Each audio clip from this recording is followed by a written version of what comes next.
Donc, bonjour à vous tous et bienvenue à notre temps ensemble dans la parole de Dieu.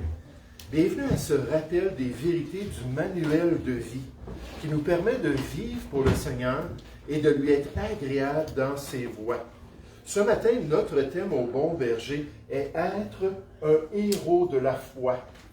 Être un héros de la foi, c'est-à-dire un chrétien qui a le potentiel en Jésus-Christ de continuer dans les voies de Dieu en marchant par la foi.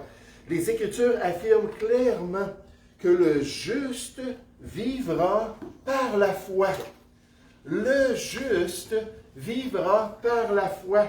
Cette expression de l'Ancienne Alliance est répétée à 3 reprises dans le Nouveau Testament pour les chrétiens, pour nous rappeler la volonté de Dieu pour ses enfants, pour nous encourager à vivre par la foi, pour nous aider à voir qu'une fois sauvés, puis nécessairement on est sauvé par la foi. La Bible nous dit dans Éphésiens 2 au verset 8, car c'est par la grâce que vous êtes sauvés, par le moyen de la foi. Mon pasteur disait toujours, la foi, c'est la main du cœur qui vient saisir l'Évangile, qui vient accepter l'œuvre de Jésus. On est sauvé par la foi, mais une fois sauvé, on doit vivre par la foi, puis suivre le Seigneur. On doit accomplir sa volonté avec confiance et suivre les Écritures pour persévérer dans les voies du Seigneur par la foi. Et ce matin, pour nous instruire sur cette marche par la foi et pour nous encourager à persévérer dans le Seigneur, j'aimerais qu'on puisse tourner dans le chapitre de la foi dans le Nouveau Testament. Le chapitre de la foi dans le Nouveau Testament, je vous invite à tourner dans l'Épître aux Hébreux au chapitre 11. L'Épître aux Hébreux, au chapitre 11, où on nous présente les héros de la foi de l'Ancien Testament. Et on nous montre le genre de marche par la foi qu'ils ont eu dans le Seigneur. Tout le chapitre, Hébreux chapitre 11, c'est consacré entièrement à cette marche-là par la foi. Regardez l'introduction d'Hébreux chapitre 11 au verset 1. Hébreux chapitre 11, on nous dit « Or, la foi est... » Là, dans notre esprit, on devrait mettre 2 petits points. On a une belle définition ici. La foi est une ferme assurance des choses qu'on espère, une démonstration de celles qu'on ne voit pas. C'est-à-dire des réalités qu'on espère dans notre marche chrétienne, des choses qu'on ne voit pas avec nos yeux, avec nos sens, mais qu'on accepte comme étant vraies. On nous dit au verset 2, pour l'avoir possédé, cette foi-là dans les voies de Dieu. Les anciens ont obtenu un témoignage favorable. Ces Juifs-là de l'Ancien Testament qui ont marché par la foi, ces héros de la foi de l'Ancienne Alliance qui se sont attachés à la volonté de Dieu, et tout le chapitre nous parle de ces héros-là et nous décrit le genre de marche par la foi qu'ils ont eu pour le Seigneur, et on n'ira pas voir tous les détails. Ce matin, j'aimerais qu'on puisse se concentrer sur une famille qui a marché par la foi. Regardez Hébreux chapitre 11 au verset 23. Hébreux chapitre 11 au verset 23. On nous dit, c'est par la foi que Moïse. Et oui, vous l'avez bien compris, on va parler de la famille de Moïse ce matin. C'est par la foi que Moïse, à sa naissance, fut caché pendant 3 mois par ses parents. Puis on apprend dans les Écritures que ses parents s'appellent Amram et Jochébed, sa mère. On voit ça dans Exode 6 au verset 20. Donc Amram et Jochébed ont caché Moïse pendant 3 mois. Parce qu'ils virent que l'enfant était beau et qu'ils ne craignirent pas l'ordre du roi, du Pharaon, on va en parler. C'est par la foi que Moïse, à son tour, devenu grand, refusa d'être appelé fils de la fille de Pharaon. Il préféra être maltraité avec le peuple de Dieu, les Juifs de l'époque, que d'avoir pour un temps la jouissance du péché, si on pourrait dire, dans la cour de Pharaon. Il regarda l'opprobre de Christ comme une richesse plus grande que les trésors de l'Égypte, car il avait les yeux fixés sur la rémunération.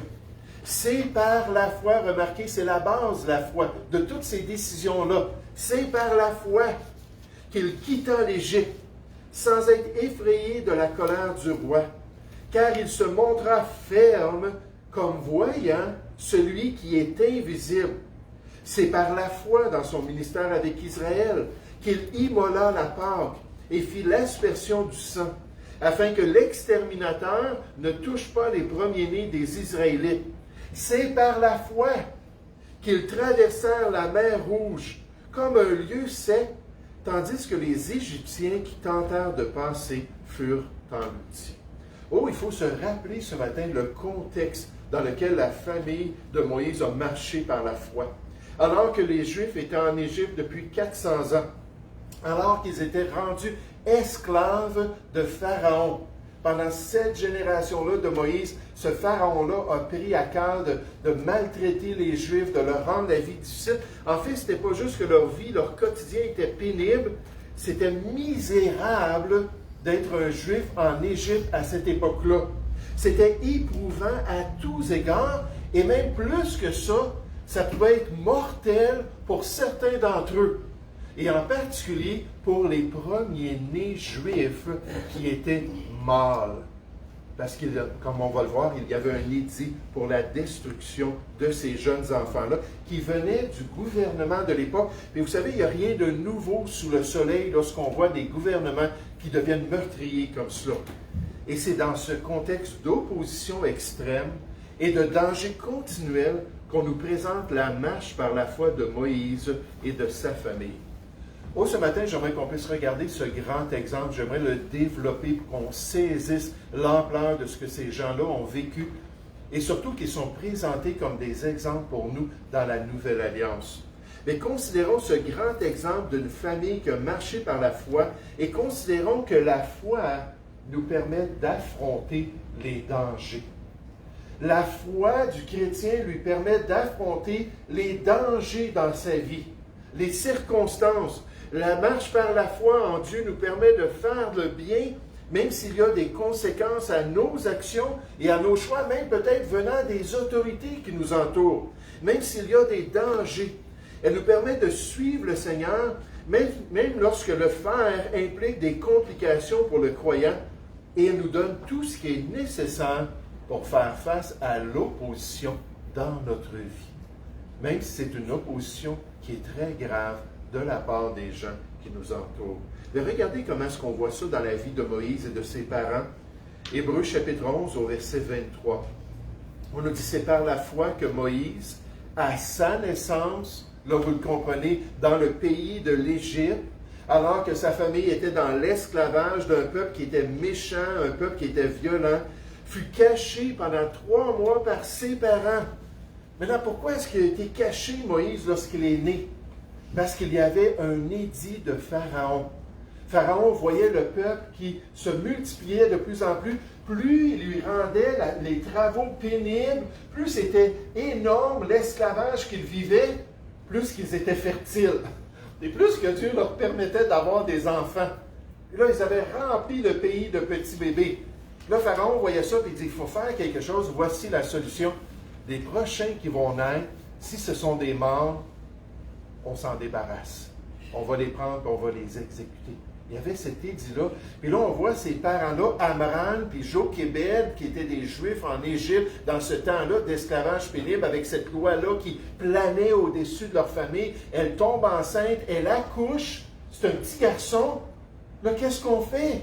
Est-ce qu'on va emmener notre bébé et on va le livrer aux autorités? Est-ce qu'on va faire mourir notre bien-aimé? Qu'est-ce qu'on fait? Là, ils ont dit, non, on ne peut pas faire ça. Dieu nous a confié cet enfant-là, c'est notre responsabilité. Puis malgré la menace, il décide de le cacher pendant 3 mois. Puis là, on nous dit, parce qu'ils virent que l'enfant était beau. Et là, ce n'est pas juste une beauté normale. Je pense que tous les parents, après l'accouchement, vont dire « Wow, c'est le plus bel enfant au monde, n'est-ce pas? » Ils vont le regarder, « Wow, qui est joli! » Puis moi, mes enfants étaient un petit peu gras, là, fait que j'aimais ça prendre leurs joues puis les bajoues là, pour faire « Puis jouer avec eux. » Je me souviens, mon père, qui était un homme d'affaires très sérieux, un ancien pilote des forces canadiennes, un homme stoïque. Lorsqu'on a eu notre premier enfant, il est venu à l'hôpital. Et là, il a vu mon petit garçon, Christian, qui a fait... Comme il était excité de voir un petit enfant dans sa famille. Mais là, ici, on voit que ce n'était pas juste une beauté normale. Il était beau, moi, je crois, aux yeux de Dieu. Ils ont compris par la foi qui était spécial ce Moïse-là. Verset 24, on nous dit, c'est par la foi que Moïse, devenu grand, refusa d'être appelé fils de la fille de Pharaon. Il refusa de rejeter son héritage familial. Il refusa de se détourner de son peuple, de vivre selon le monde. Regardez au verset 27. On nous dit, c'est par la foi qu'il quitta l'Égypte, sans être effrayé de la colère du roi. Je m'excuse, tout à l'heure, j'ai sauté ça au niveau de ses parents. Ils ont caché leur fils, puis ils n'ont pas eu peur de l'édit du roi de Pharaon. Là, on nous dit la même chose ici. Sans être effrayé de la colère du roi, comme ses parents, parce qu'ils craignaient Dieu plus que les hommes. Et comme on a besoin de parents qui craignent Dieu, comme on a besoin de parents qui ont un grand respect pour la personne et la volonté de Dieu, qui sont prêts à protéger leur famille, qui sont prêts à protéger leur progéniture, même si peut-être l'homme ou les autorités de l'homme se lèvent contre leurs responsabilités. Ils ont cette crainte-là de Dieu et l'être humain perd son influence dans leur vie. Il dit, car il se montra ferme comme voyant celui qui est invisible. Un auteur chrétien nous rappelle en tant que chrétien, lorsque l'enfant de Dieu craint réellement le Seigneur, qu'il le respecte de tout son cœur, qu'il a une relation réelle avec Dieu, il ne craindra pas les hommes. Amram et Jochébed, Moïse sont là pour nous dire, c'est possible de ne pas craindre les hommes, de ne pas craindre les autorités, de ne pas craindre la parenté peut-être, de ne pas craindre les gens qui nous entourent. Et de savoir, non, c'est Dieu qui est important, c'est lui la personne prioritaire dans ma vie. Je vais faire ce qui est bien aux yeux de Dieu avant tout. Et là, ça me rappelle les apôtres, n'est-ce pas, quand les autorités juives se sont levées contre eux dans Actes 4, 19 puis 5, 29, c'est facile à se souvenir. Ils ont dit, il faut obéir à Dieu plutôt qu'aux hommes. S'il y a un problème entre l'autorité de l'homme et l'autorité de Dieu, un autre auteur nous dit cette même réalité. Ce qui est remarquable dans la crainte de Dieu, c'est lorsque vous craignez Dieu, vous ne craignez rien d'autre. Alors que si vous ne craignez pas Dieu, vous craignez tout le reste. Comme c'est important, comme c'est quelque chose de vital pour nous d'avoir la bonne relation. Et les chrétiens sont appelés à marcher par la foi. Ils sont appelés à avoir une relation intime avec leur Dieu. Ils sont appelés à mettre de côté la crainte des hommes pour suivre le Seigneur en se confiant en lui. Un chrétien explique que lorsqu'il était à l'université, il étudiait en mathématiques pour devenir professeur de mathématiques. Pendant qu'il était là, il est arrivé à plusieurs reprises, nous dit-il, que mes camarades de classe ridiculisaient ouvertement le nom de Christ. Là, je pense aux jeunes, n'est-ce pas, dans l'Assemblée qui sont à l'Église, puis qui sont aussi à l'école publique. Et la pression qu'ils peuvent vivre s'ils disent que leurs parents vont à l'Église, qu'eux, ils croient en Jésus-Christ. C'est une grande pression. Lui, il était au moins à l'université, puis il était un adulte.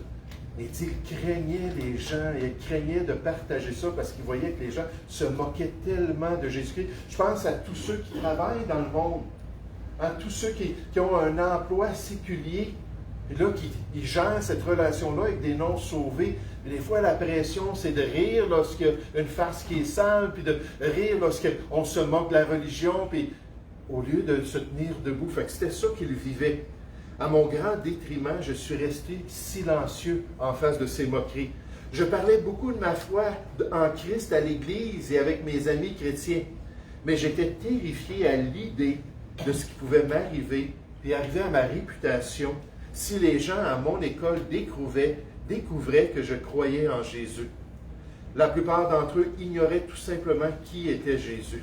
Plusieurs d'entre eux n'avaient même jamais rencontré un vrai chrétien auparavant et supposaient que tous les chrétiens étaient le stéréotype inculte et moralisateur que l'on voit parfois dans les médias.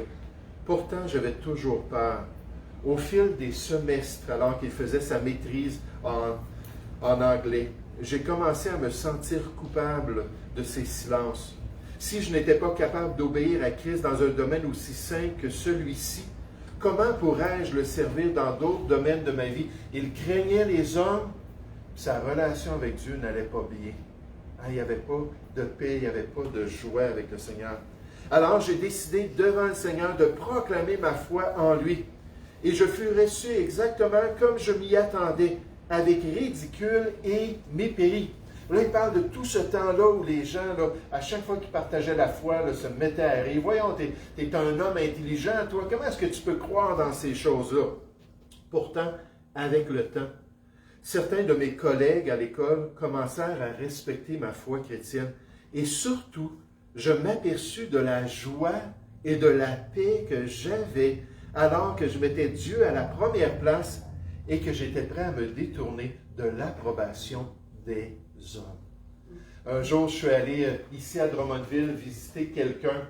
Puis pendant que j'attendais, la personne ne répondait pas à la porte, puis je sonnais. Des fois, je demande aux gens, est-ce que votre sonnette fonctionne? Parce que je sonne, puis ça ne répond pas. Puis là, je sonnais, puis là, il y a quelqu'un qui est sorti, il dit, qui cherches-tu? J'ai dit, juste une dame de notre assemblée chrétienne, puis là, j'ai nommé son nom. Là, le gars m'a regardé, il dit, elle, une chrétienne, tu me dis ça à moi? J'ai dit, qu'est-ce qui se passe? Il dit, ça fait des années que je la côtoie, ça fait des années que je côtoie sa famille, puis de me dire que c'est une personne chrétienne, j'ai bien de la misère à croire ça. Et probablement, une des raisons, c'est que jamais est-ce qu'elle a proclamé le nom de Jésus devant ces gens-là. Jamais peut-être est-ce que sa vie et la vie de sa famille était à la hauteur. Quand j'arrivais à un nouveau travail, la première chose que je faisais une fois embauché, c'est que j'allais dire à tout le monde, écoutez, je suis un chrétien, je suis un enfant de Dieu et j'aime le Seigneur Jésus. Et là, je préférais tout de suite commencer par la bêtise, et là que les gens sachent clairement qui je suis pour pouvoir ensuite développer cette relation-là. En marchant par la foi, on peut faire face aux obstacles de la vie. En marchant par la foi, on peut faire face aux problèmes de notre quotidien. On peut faire face aux pressions de nos relations comme Amram, Jochébed et Moïse ont réussi à le faire. Maintenant, j'aimerais qu'on puisse considérer ce matin que la foi nous permet aussi de souffrir pour Dieu. La foi nous permet de souffrir pour Dieu. Si telle est la volonté de Dieu, si c'est le plan du Seigneur que nous ayons des souffrances diverses ici-bas dans notre marche par la foi, si c'est son appel souverain sur notre expérience chrétienne, si on allait dans cette liste-là d'Hébreux chapitre 11, on s'apercevrait qu'il y en a plein d'exemples de personnes dans ces héros de la foi-là qui ont souffert, qui ont été dépourvus, qui ont payé un prix énorme. C'est leur foi en Dieu qui leur a permis de vivre ça. Mais il ne faut pas oublier en tant que chrétien que la Bible nous dit « Car il vaut mieux souffrir, si telle est la volonté de Dieu, en faisant le bien qu'en faisant le mal. » Parce que Pierre écrit à une église qui est persécutée, une église qui a été chassée de la Palestine à cause de leur foi, répandue dans l'Empire romain. Il leur écrit ça, et il dit, écoutez, soyez certains d'être honnêtes, là. Soyez certains de faire ce qui est bien aux yeux de Dieu. Parce que si vous souffrez à cause de mauvaises actions, à cause de crimes que vous faites, et là, c'est rien d'honorable devant le Seigneur. Mais si vous souffrez en faisant ce qui est bien, et ça, c'est merveilleux devant notre Dieu. Avec cette possibilité-là pour l'enfant de Dieu, il leur dit encore, il dit, ainsi donc, Christ ayant souffert dans la chair, vous aussi, armez-vous de la même pensée. Que ça fasse partie de l'armure du chrétien. Cette réalité-là que mon Sauveur, mon Maître, mon Seigneur a souffert physiquement, puis que moi, je ne suis pas plus grand que lui. Alors, c'est possible si je suis fidèle. C'est possible si je marche dans ses voies. C'est possible si je fais ce qui est bien dans une société qui s'éloigne de plus en plus de ses valeurs judéo-chrétiennes. C'est possible qu'il y en ait des conséquences et qu'un jour, je sois obligé de souffrir dans ma marche avec le Seigneur. Un auteur nous dit, il est douloureux pour nous de souffrir. Il est douloureux pour nous de voir ceux que nous aimons souffrir. Alors que notre instinct nous pousse à fuir la douleur, rappelons-nous que même au milieu de la souffrance, et ça on a des témoignages tout à travers l'histoire chrétienne, même au milieu de la souffrance, la volonté de Dieu s'accomplit lorsque nous marchons avec lui. lorsque nous l'aimons de tout notre cœur, lorsque nous sommes soumis à son plan et à son appel au milieu même des souffrances, dans cette marche par la foi, le Seigneur ne nous abandonnera pas. Il va toujours nous donner sa grâce. Regardez dans notre texte, dans Hébreux, chapitre 11, au verset 23. C'est par la foi que Moïse, à sa naissance, fut caché pendant 3 mois par ses parents, parce qu'ils virent que l'enfant était beau et qu'ils ne craignirent pas l'ordre du roi. Puis là, lorsqu'on regarde, il faut comprendre qu'après les 3 mois, c'est beau, elle l'a caché pendant 3 mois, mais après ça, elle a pris son enfant, elle l'a mis dans un panier Jochébed, elle est arrivée sur le bord du Nil, puis elle a remis son enfant entre les mains de Dieu. Dieu lui a redonné son enfant, puis elle a pu l'allaiter, puis le sevrer, peut-être pendant 2 ans. Vous savez, nous, mon épouse allaitait jusqu'à 1 année environ, puis après ça, on commençait à faire la transition. Mais dans les temps bibliques, des fois, c'était 2 ans. Lorsque je faisais mes études sur la foi islamique, on disait que dans les pays islamiques, ils encourageaient ça jusqu'à 3 ans. Imaginez la pauvre dame là, qui a plusieurs enfants, puis ses enfants viennent la voir, puis disent « Ok, maman, c'est le temps de boire. » Mais Dieu lui a permis de ravoir son enfant pendant ces 3 ans-là, peut-être, mais ensuite, elle l'a perdu jusqu'à l'âge adulte. Ça a dû être très douloureux pour ce couple, n'est-ce pas? Même pour le frère et la sœur Aaron et Myriam, ça a dû être pénible d'expérimenter cela. Mais ils ont souffert en suivant la volonté de Dieu. Verset 24. C'est par la foi que Moïse, devenu grand, refusa d'être appelé fils de la fille de Pharaon qui l'avait adopté. Il a rejeté la gloire de l'Égypte. Il a rejeté tout ce qu'il avait connu dans la cour de Pharaon pendant sa jeunesse. Il s'est détourné de cela. Il préféra être maltraité. Oh, voilà. Il préféra être maltraité avec le peuple de Dieu comme un esclave que d'avoir pour un temps la jouissance du péché parce qu'il marchait par la foi et il était prêt à accomplir la volonté de Dieu. La Bible pose la question aux chrétiens, « Et qui vous maltraitera si vous êtes zélés pour le bien? » Alors que vous marchez avec le Seigneur. D'ailleurs, verset 14, « Quand vous souffriez pour la justice. » On se rappelle Jean 15, que Jésus a dit ça à ses disciples. Qu'ils vont vous persécuter à cause de votre justice, à cause que vous faites ce qui est bien. Quand vous souffriez, la possibilité est là pour la justice. L'histoire chrétienne en donne plein d'exemples. Vous seriez heureux dans votre souffrance. Vous seriez bénis. Vous seriez soutenu de Dieu. La bonne main de Dieu vous accompagnerait parce que vous êtes en train d'accomplir sa volonté et son plan. Il dit, n'ayez d'eux aucune crainte et ne soyez pas troublés. Oh, le célèbre prédicateur D.L. Moody a raconté l'histoire d'une chrétienne qui avait tellement un beau témoignage. Une femme qui était joyeuse, une femme qui était radiante, une femme qui était toujours un encouragement pour les chrétiens, mais une femme qui vivait dans des conditions extrêmement pauvres. Puis en fait, à cause de la maladie, mais surtout à cause des circonstances que Dieu avait envoyées dans sa vie, elle était très, très pauvre. Elle vivait dans un vieil appartement au 5e étage d'un vieil immeuble délabré. Un jour, une amie décida de lui rendre visite, accompagnée d'une autre femme, puis cette femme-là était très riche.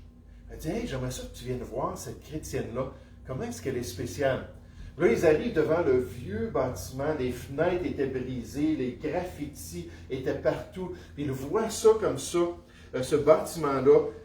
Puis là, alors qu'il n'y avait pas d'ascenseur, les 2 femmes ont entamé une longue ascension.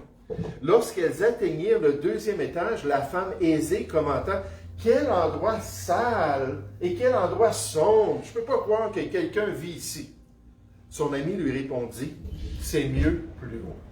C'est mieux plus haut. » Donc, elle a continué à monter avec elle, elle est arrivée au 3e étage, puis là, elle a dit « Mais non, c'est encore pire ici. C'est encore plus sale que le 2e étage. » Son ami lui a dit, oui, mais c'est mieux plus haut.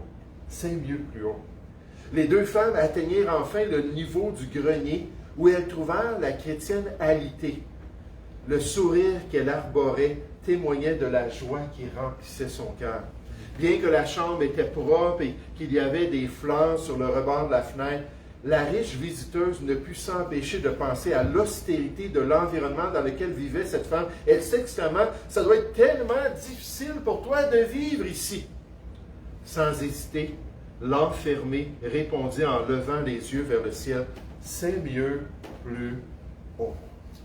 C'est mieux plus haut. » Elle regardait non pas aux choses temporelles de ce monde, mais elle avait les yeux de la foi fixés sur l'éternité. Elle avait trouvé le secret de la joie, la satisfaction et le contentement dans le fait qu'elle était en plein milieu de la volonté de Dieu. Et avec un beau sourire, elle attendait ce jour où elle allait quitter ce monde pour s'en aller plus haut, parce que c'est mieux plus haut. Oh, qu'en est-il dans notre vie? Est-ce que notre marche par la foi nous permet de supporter la volonté de Dieu dans ce monde? Sommes-nous en mesure d'être satisfaits et contents malgré les douleurs de notre quotidien? Est-ce qu'on glorifie le Seigneur malgré nos difficultés et alors qu'on est obéissant à son plan, est-ce qu'on est prêt à lui dire merci en toutes choses? Oh, je pense encore aux chrétiens du passé et aux témoignages de victoire. Il y en a plein. Des gens qui ont souffert, des gens qui ont été torturés, des gens qui ont payé de leur vie en suivant le Seigneur. Puis à chaque fois qu'ils avaient l'occasion de dire « Le Seigneur est avec moi. Le Seigneur ne m'a pas abandonné. Même au milieu de ces choses, j'ai la victoire. Parce que je suis attaché à la personne de mon Dieu et mon Dieu ne délaisse pas ses enfants. Et il lui donne sa grâce pour accomplir sa volonté. » Puis je pensais à un pasteur baptiste que j'aime beaucoup, qui s'appelait John Bunyan. Il a été emprisonné pendant 12 ans rapidement en Angleterre parce qu'il a refusé de prendre le permis du gouvernement pour prêcher la parole de Dieu. Il a dit, c'est Dieu qui m'a appelé à faire ça, je n'ai pas besoin du permis du gouvernement. On l'a jeté en prison. Pendant ces 12 années-là d'isolement, il a cherché à toujours témoigner de sa foi à tous ceux qu'il rencontrait et surtout à ses bourreaux, les gardes qui s'occupaient de lui. Il cherchait à encourager les croyants par des cantiques qu'il écrivait sur la victoire en Jésus-Christ. Il s'est mis à écrire des livres pour encourager les chrétiens à être de fidèles pèlerins, dont le fameux Voyage du pèlerin. C'est John Bunyan qui écrit ça. Et surtout, il a démontré sa joie de pouvoir souffrir en accomplissant la volonté de Dieu, parce que pendant ces 12 années-là, frères et sœurs, il a dit, le Seigneur quotidiennement est avec moi et me remplit de joie. Vous seriez heureux, bénis, même dans la souffrance, en marchant par la foi pour accomplir la volonté de Dieu. Oh, en terminant ce matin, on a vu ces réalités-là dans la famille de Moïse. J'aimerais qu'on puisse voir que la foi nous permet de voir l'invisible. La foi en tant que chrétien nous permet de voir l'invisible. La marche par la foi permet à l'enfant de Dieu de voir ce que les gens de ce monde ne peuvent pas comprendre. Des réalités spirituelles et des réalités de l'avenir et du royaume de Dieu que ces gens ne côtoient même pas dans leur esprit. Et souvent, j'entends ça envers toutes les difficultés qui se sont produites depuis près de 3 ans, puis qui continuent à se produire, puis tous les changements au niveau international, puis toute la pression qui se lève contre les droits et libertés. Puis des fois, les gens me disent, si je n'étais pas croyant, là, je pense que je ne pourrais pas vivre ça. Je leur dis, oui, effectivement. Le fait que nous sommes des enfants de Dieu, le fait que nous avons une espérance dans le Seigneur, le fait que nous avons les lunettes de la foi, nous permettent de nous attacher aux choses de Dieu, nous permettent de voir la gloire du Seigneur, même dans toute cette folie-là de vie selon l'éternité, basée sur ce monde-là que le Seigneur nous promet. Et comme notre bien-aimé Paul l'a dit à l'Église de Jésus-Christ, il a dit dans 2 Corinthiens 4, 17, il dit, car nos légères afflictions du moment présent, puis si vous connaissez Paul, puis vous avez lu un peu son pédigré spirituel, 2 Corinthiens chapitre 6, 2 Corinthiens chapitre 11, il a été battu, il a été flagellé, il a des cicatrices sur le corps à cause qu'il a suivi Jésus-Christ, puis il dit, oh, nos légères afflictions, ces légères souffrances du moment présent produisent pour nous, au-delà de toute mesure, un poids éternel de gloire. Si je mettais ça, les souffrances, puis ce que Dieu nous réserve dans la prochaine vie, dans une balance, là, il dit, il n'y aurait même pas de comparaison. Il C'est tellement extraordinaire, c'est tellement merveilleux. Puis il nous dit pourquoi. Il dit parce que nous regardons, est-ce qu'on a les lunettes de la foi, frères et sœurs? Nous regardons non point aux choses visibles, mais nous regardons à celles qui sont invisibles, car les choses visibles sont passagères et les invisibles du royaume de Dieu sont éternels. On est en train de vivre une vapeur ici-bas, un petit songe qui fait juste penser en face de l'éternité devant Dieu. Puis Paul dit, oh, ça m'encourage tellement, parce que je vois ce qui s'en vient, et je vais servir le Seigneur fidèlement, malgré tout, pour accomplir le plan de Dieu et le glorifier dans ce monde. Regardez Hébreux chapitre 11 en terminant, verset 24. C'est par la foi que Moïse, devenu grand, refusa d'être appelé fils de la fille de Pharaon. Il préféra par la foi être maltraité avec le peuple de Dieu et d'avoir pour un temps la jouissance du péché. Puis là, vous allez remarquer, on nous mentionne quelques éléments qui n'étaient pas encore une réalité, mais que Moïse, lui, les voyait très bien. On nous dit, il regarda l'opprobre de Christ. Vous savez, Moïse parlait du Messie à venir. Il parlait d'un prophète spécial. Deutéronome chapitre 18, ça donne un exemple, qui allait être unique, qui allait avoir, comme aucun autre prophète, la main de Dieu sur lui, le message de la parole de Dieu. Il prophétisait régulièrement concernant le Messie à venir. Puis là, on nous dit qu'il voyait le Messie puis sa honte, ce qu'il allait vivre quand il allait rentrer dans ce monde. Puis là, il a dit, il regarda l'opprobre de Christ, de pouvoir s'associer avec l'œuvre de Dieu, de pouvoir s'associer avec son Messie, comme une richesse des 2000 ans avant que Jésus vienne, comme une richesse plus grande que les trésors d'Égypte, cette gloire-là du monde, ces richesses éphémères du péché qu'il voyait partout autour de lui en Égypte. On nous dit car il avait les yeux fixés sur la rémunération, sur la récompense que Dieu prépare pour ceux qui accomplissent sa volonté. Cette récompense qui va nous être donnée au tribunal de Christ, si on était fidèles dans les voies du Seigneur. Verset 28, c'est par la foi qu'il immola la Pâque. Oh, j'ai encore sauté un verset, verset 27. C'est par la foi qu'il quitta l'Égypte sans être effrayé de la colère du roi, car il se montra ferme comme voyant, remarquez cela, celui qui est invisible. Il voyait déjà le Messie et ses souffrances, puis il dit, moi, je veux faire partie de l'équipe de Dieu. Il voyait déjà cet ange-là, cette représentation de Dieu qui lui était apparu sur le mont Sinaï, le mont Morija, puis là, le mont Sinaï, désolé. Puis là, il voyait ça encore dans sa tête comme quelque chose d'invisible. Puis là, il continuait dans les voies de Dieu. Verset 28, c'est par la foi qu'il immola la Pâque et fit l'aspersion du sang, afin que l'exterminateur, qui ne s'était pas encore manifesté, mais que Dieu avait révélé, ne touche pas au premier-né des Israélites, cet ange-là de la mort qui est descendu sur l'Égypte pour tuer les premiers-nés. Verset 29, c'est par la foi qu'ils traversèrent la mer Rouge. Une mer incroyable. Une mer que dans la plupart, c'est des kilomètres là, pour pouvoir la traverser. Et là, ils ont dit, OK, ben, on y va. On y va, mais il y a plein d'eau. Qu'est-ce qu'on fait? Ben, on y va par la foi. Sans savoir exactement tout ce qui allait se produire. Puis Dieu a ouvert la mer Rouge. Il leur a permis de passer comme un lieu sec, la Bible nous dit, tandis que les Égyptiens qui tentèrent de passer furent engloutis. La foi leur permit de servir le Seigneur.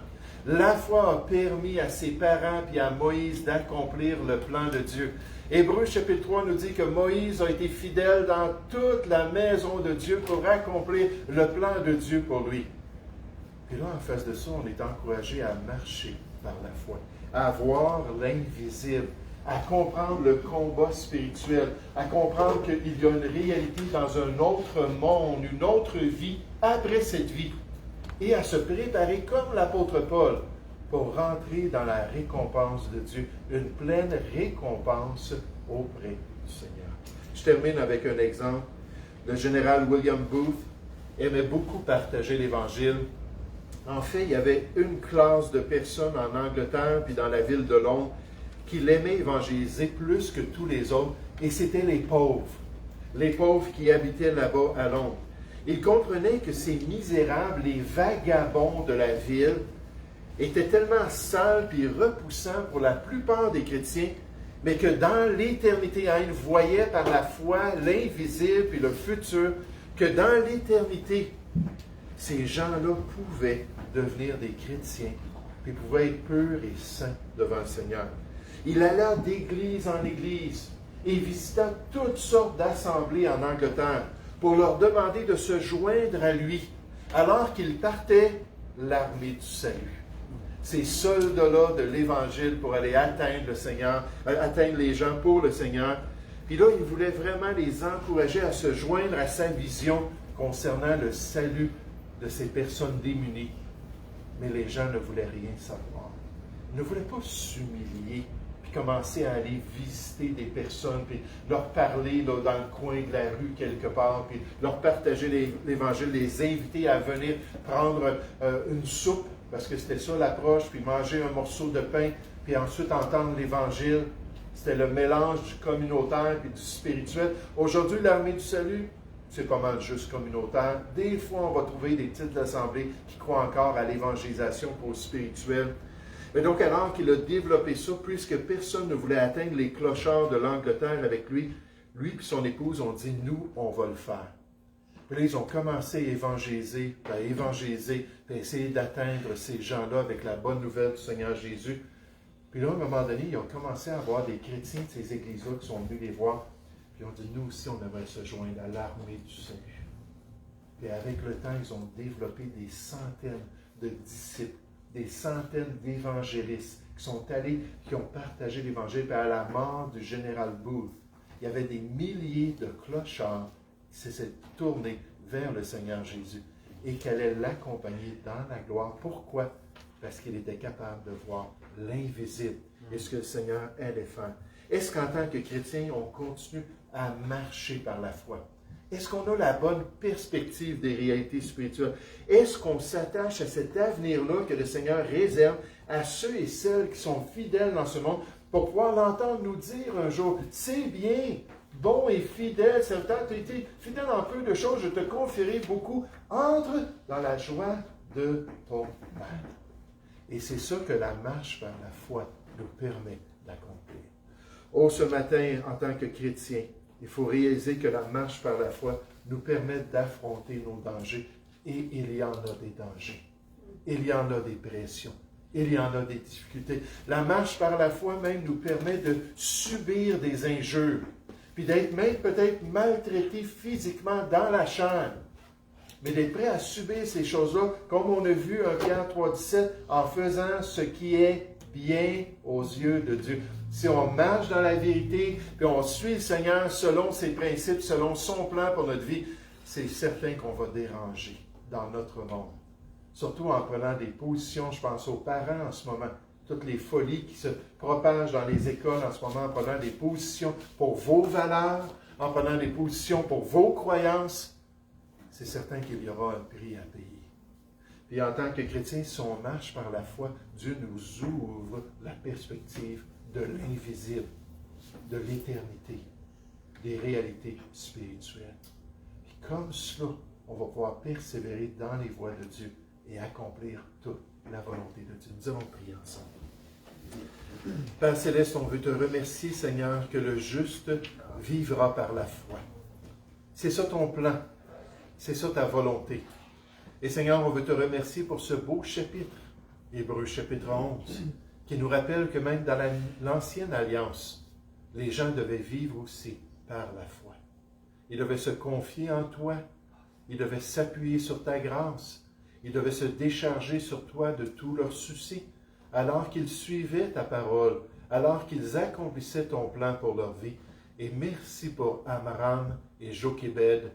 Et merci pour leurs garçons. Même, je pourrais parler aussi nécessairement de Myriam, je pourrais parler de toute la famille, Seigneur, qui ont marché dans tes voies, malgré leurs difficultés, leurs manquements, qui ont cherché comme Aaron et Moïse à accomplir ta volonté. Mais Père, maintenant tu nous dis à nous que notre responsabilité, c'est de persévérer dans la foi, de continuer pour être nous aussi des héros de la foi. étant environnés, Seigneur, de tellement de spectateurs dans notre course chrétienne, Seigneur, tu veux qu'on soit vainqueurs. Tu veux qu'on accomplisse ta volonté.